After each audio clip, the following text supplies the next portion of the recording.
kakati mwe baseeka abeeyita baseeka ate ddala ba TikTok abalowooza nti mugenda correctingira abantu ku pages zammwe mbojja ku page then watandika okuncorrectinga mukwano ojja correctinga balala sinze nze bampita nakitto sinze kakati nammwe abajja nga mwagala okucorrectinga omuntu mb'olwokubanga mbuwalabye omuntu omulala ng'akyogeddeko so nawugamba kati wano ngenda funa likes and comments because ngenda kwogera ku kintu ekitrending my dear making sure nti no bw'oba oyogera ku kintu kyonna kyonna ekyeddiini yogeza olulimi olukwatagana temutandika kuwemula nga we mwefuula mbu muli basiraamu. Some of you actually are not Muslims, but because olabye kati ekiriko kya busiraamu kambukira ekyo so n'oyagala ojje weerimbike mu ddiini otandika okwogera olulimi olukyamu oba okozesa olulimi lw'okuwemula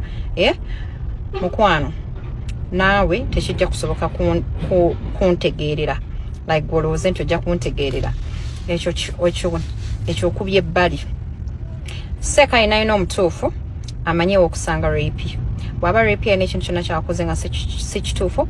I have social media handles. You can come in my inbox and tell me, and then I will tell you lwaki kiri bwe kityo. N'ekirala mukubire abantu b'essomero gye nva waliyo bamasheeka mubakubire kubanga basomesa ddiini mubakubire mubagambe oyo mwali ekintu kyakoze kikyamu and they will explain to you.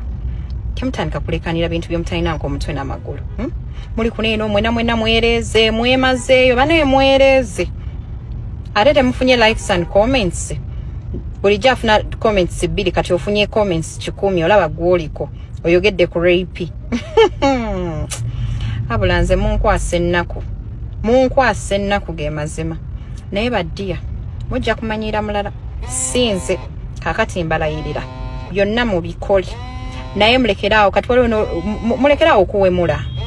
N'ekirala waliwo gwendabye mbu simanyanga ng'ayogera oluzungu simanya mu muzikiti bateesa kwogera lulimi ki kwe sekretary wa Katonda bateesa kwogererayo lulimi ki wabula obwavu kibi kati oyo obwavu bwe bumusumbuwa omutima omubi n'effutwa bumusumbuwa.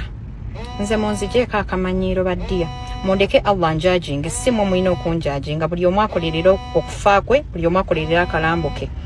Assalamu alaikum warahmatullahi wabarakatuh.